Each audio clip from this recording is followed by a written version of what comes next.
I'm giving you the tools, right? I'm giving you the sandbox. I'm setting the table for you, but it's up to you to decide what you want to eat. Master Chief is human. He's not a machine. He's not a set of armor with a big weapon. He's a human with resilience and courage. You know, and I was so looking forward to this moment because for Master Chief, you know, the stoic, the soldier, the man of few words, all that. But there was this progression, you know, in terms of his emotional side, even through the first 3 games. But this was going to be the great leap. What happens when that soldier starts to discover his humanity? We had to create a situation that was going to knock him out of his comfort zone. The Master Chief has settled into this comfort zone of being the hero. You know, it's interesting. Early on, we talked about the hero's journey, and like, how do you have a hero's journey when he's already a hero? What are the sacrifices that you need to make in order to preserve something as precious as humanity? The journey is the important part. The growth is the important part. And so, really, where does he still need to go as a human? That became the key to not just the story of Halo 4, but the entire trilogy. We're really examining what sort of burdens a Guardian carries. In a lot of ways, the story that we're telling with Halo 4 is about putting Chief in circumstances where he's forced to change. He's forced to take stock of himself. In a way, Chief is a Guardian. Cortana is Chief's Guardian. The Forerunners were the Guardians of their own universe, and they might have to make a decision that not everyone is going to agree with and that some people might condemn.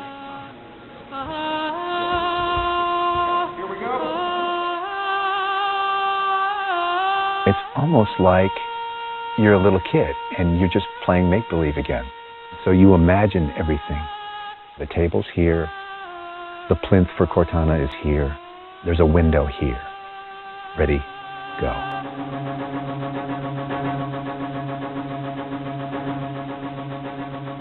How can we immerse the player even more in this world that we've built around them? I'm not doing this for mankind. How can we have Chief have to deal with his own humanity? Everything had to be predicated by what the character needs were and what direction the characters needed to go in. The art direction specifically for Halo 4 isn't about creating an emotional tone for Halo 4, it's about creating an emotional tone for every single moment and experience that the player needs to understand.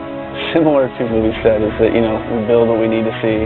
We can't look too far this way, it starts to fall apart. But back in here, things are looking good. Film is like, I'm going to create something and it's going to be awesome and I'm going to polish it and I'm going to own it, but I'm going to share it with you, which is very different than game storytelling, which is I'm going to give you all the tools, I'm going to give you all the possibilities, and it's up to you to discover it. Answering questions and answering the directions that the narrative had already taken to find the path forward for us as we started to tell the story. We're always telling these huge, big stories. We've got Infinity, it's the biggest ship that has ever been launched. We've got Requiem, which is like the biggest Forerunner artifact we've ever found. But in the middle of all of that, we've got this very small personal story between Master Chief and Cortana. You tell a story with every detail that you put into a game. Immersion is really what allows somebody to believe your universe and also to become emotionally caught up in your universe. Ready to get back to work? I thought you never asked. How do we make sure the sights and the sounds and the things that they're feeling as a player inhabiting that suit really comes through more clearly? And you know, technology has allowed us to do that with much higher fidelity than back in the CE days. Okay, so those are definitely bigger ones. Yeah, those start to get... Just because we've got more people. Let's roll video. Yeah. So this will be just video and audio only, no face, no mocap. In that case, you won't mind if we return the favor. As we design these things, we put together the best plan. Until it actually touches an actor, it lacks humanity. Having the ability to work with the actors on stage, capturing their face, body, and voice at the same time, really gives us an opportunity to create an immersive experience for the actors. Working at Giant, we could have at least 8 actors in the same volume at the same time. And so the objects that they're acting around and the people that they're acting with, against, through, and toward are there in the scene with them. And it makes a huge difference. We sent out a breakdown for the characters and how we wanted them to feel. We ended up getting 80 on 90 submissions back through our casting team. Casting for the Master Chief is tough. You need a performer that has a really raw physicality to him, and yet he has to, within the confines of this suit, be able to relate and relay emotion. I like to express myself. I freely do it. I wholly do it. I enjoy it.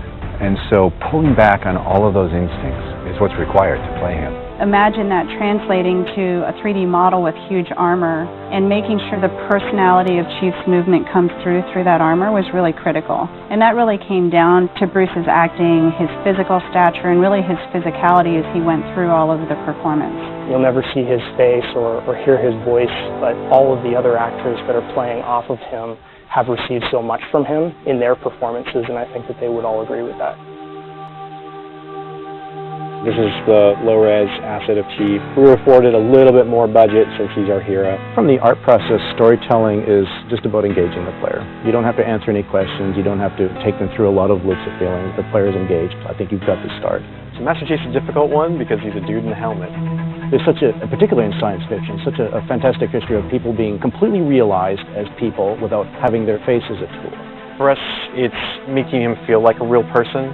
We have a nude male sculpt, and then from there we sculpted on physically a tech suit. And on top of this, guys, when we spend time just doing all the details and trying to add some of that functionality, even little bits here and there like rail, and this just reads 117. I think it's connected to having even more modern visual flow when it comes to his lines, his design, the way you follow the outline of Master Chief. Trying to put it into an area where it feels realistic, that it feels kind of tankish. What do you think of a tank? You think square, you think metal, there's some wear and tear on the edges.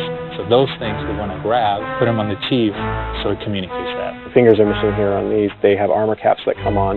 But he doesn't have armor caps on his trigger finger or thumb finger so that he could have more tactile sense when he's shooting and loading his weaponry. The last thing we just changed was his visor. His visor picks up the elements based on the room that he's in. We want to take every inch of the character to tell a story as much as we can.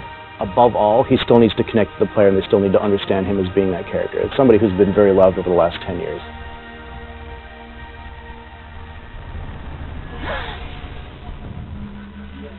The irony here, right, is that we have a character who's not human at all in Cortana.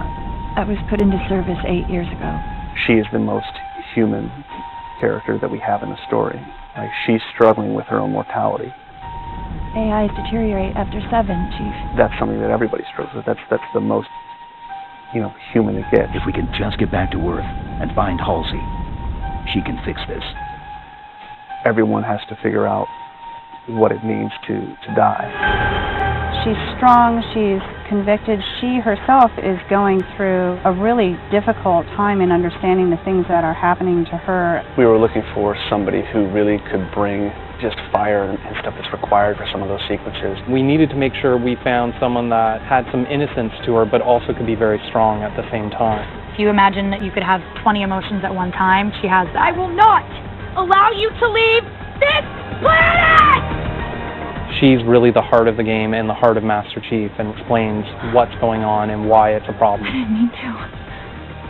I didn't mean to do that. Cortana is certainly our biggest human connection, I think, with the entire story. How can we see these subtle details in her facial structure? It's the forerunner symbol for reclaiming. So this is the baseline where we started from Cortana, and then we go through and tweak and modify, having all these different elements moving throughout her that make her feel alive constantly. We wanted to make it to where you could have code flow lines start from every digit from her toes to her hands, and then be able to flow all the way up into her head. What you experience is her taking care of you as a player from a gameplay perspective, but I think you also start to get a sense of how she takes care of the human side of Chief.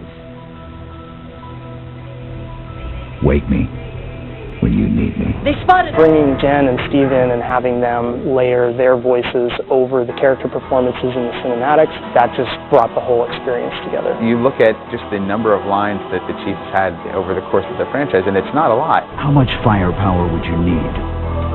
And yet people will immediately call you out on the Master Chief's voice being something very distinctive and important to them. The funny thing is that they've had this off-screen chemistry because they didn't actually meet until last year. Not only is this the first time they've ever sat together on a panel, this is the first time they've ever been in the same room or even met. So seeing them meet and seeing them have that chemistry in real life and seeing how they acted together in scenes, just felt like we just missed this opportunity for all these years to actually get them together and get something even more memorable and more exciting out of them. In the beginning, they were great choices for those characters.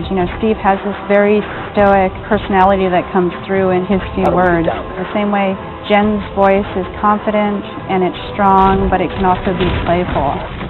You do know you don't have to wait until the last minute just to impress me, right? In many ways, Halo 4 is the first act. We want a player to be able to ask themselves what it is to be a hero. Is the sacrifice worth it? I often think of him as like Atlas, you know, like he's got the weight of the world on his shoulders all the time. Chief and Cortana are the same person, but she has always been the reflection of his humanity. People don't play Halo to watch a soap opera, and yet you don't want to just be kind of pulp. To me, it's a natural progression of this story, and it takes this relationship to the place it should go to.